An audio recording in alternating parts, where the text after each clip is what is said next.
Hi, I'm Mrs. Judd, and I'm going to be reading you one of my favorite books of all time today, Cloudy with a Chance of Meatballs, written by Judy Barrett and drawn by Ron Barrett.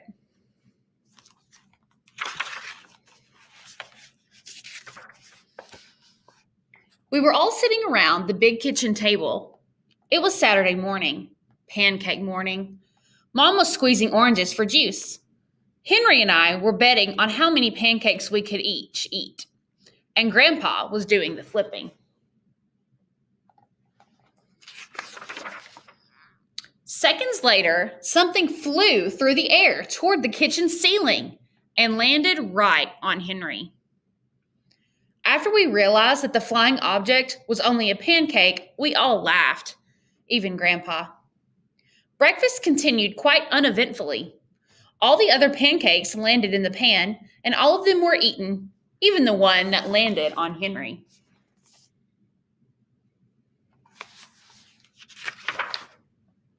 That night, touched off by the pancake incident at breakfast, Grandpa told us the best tall tale bedtime story he'd ever told. Across an ocean, over lots of huge bumpy mountains, across 3 hot deserts and 1 small ocean, there lay the tiny town of Chew and Swallow.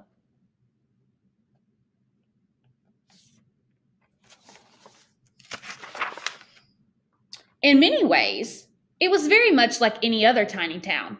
It had a main street lined with stores, houses with trees and gardens around them, a schoolhouse, about 300 people, and some assorted dogs and cats. But there were no food stores in the town of Chew and Swallow. They didn't need any. The sky supplied all the food they could possibly want. The only thing that was really different about Chew and Swallow was its weather. It came 3 times a day, at breakfast, lunch, and dinner. Everything that everyone ate came from the sky.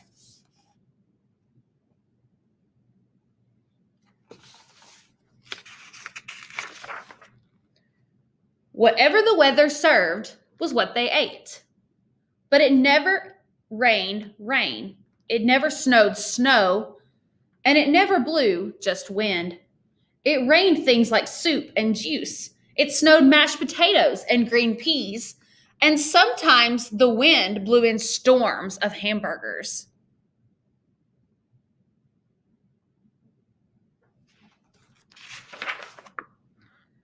The people could watch the weather report on television in the morning, and they would even hear a prediction for the next day's food. When the townspeople went outside, they carried their plates, cups, glasses, forks, spoons, knives, and napkins with them. That way, they would always be prepared for any kind of weather. If there were leftovers, and there usually were, the people took them home and put them in their refrigerators in case they got hungry between meals.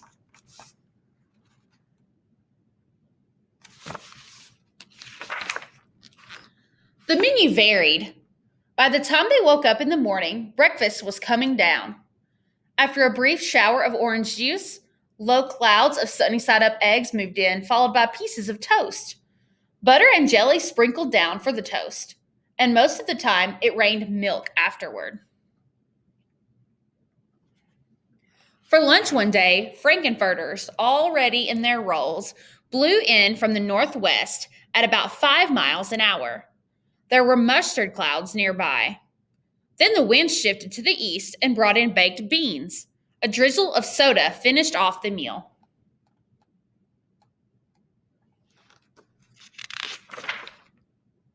Dinner one night consisted of lamb chops, becoming heavy at times with occasional ketchup. Periods of peas and baked potatoes were followed by gradual clearing, with the wonderful Jell-O setting in the west.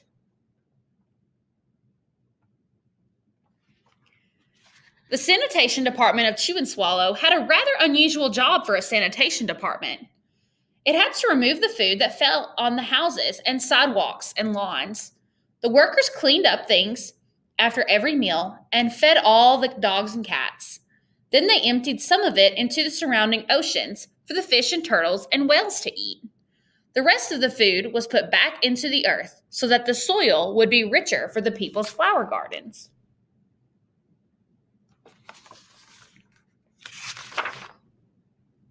Life for the townspeople was delicious until the weather took a turn for the worse. Spaghetti ties up town. One day, there was nothing but gorgonzola cheese all day long. The next day, there was only broccoli, all overcooked. And the next day, there were Brussels sprouts and peanut butter with mayonnaise. Another day, there was a pea soup fog. No one could see where they were going, and they could barely find the rest of the meal that got stuck in the fog.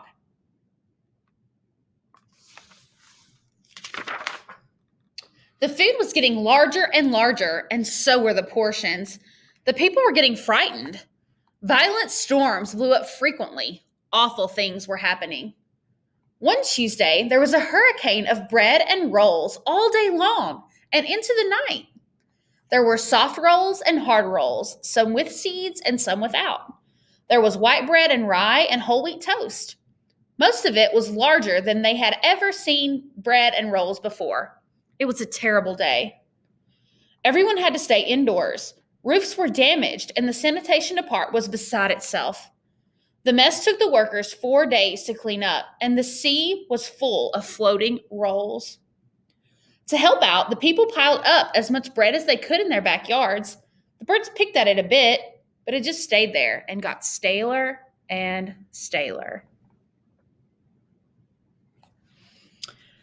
There was a storm of pancakes one morning and a downpour of maple syrup that nearly flooded the town. A huge pancake covered the school. No one could get it off because of its weight, so they had to close the school.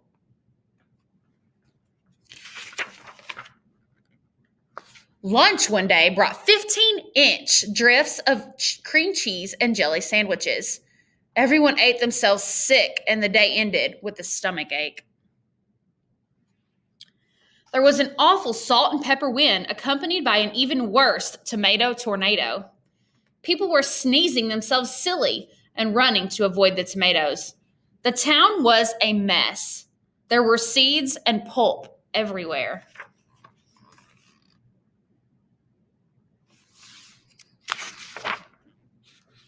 The sanitation department gave up. The job was too big. Everyone feared for their lives. They couldn't go outside most of the time. Many houses had been badly damaged by giant meatballs. Stores were boarded up, and there was no more school for the children. So a decision was made to abandon the town of Chew and Swallow. It was a matter of survival.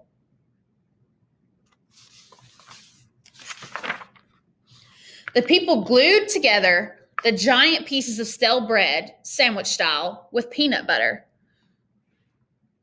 took the absolute necessities with them, and set sail on their rafts for a new land.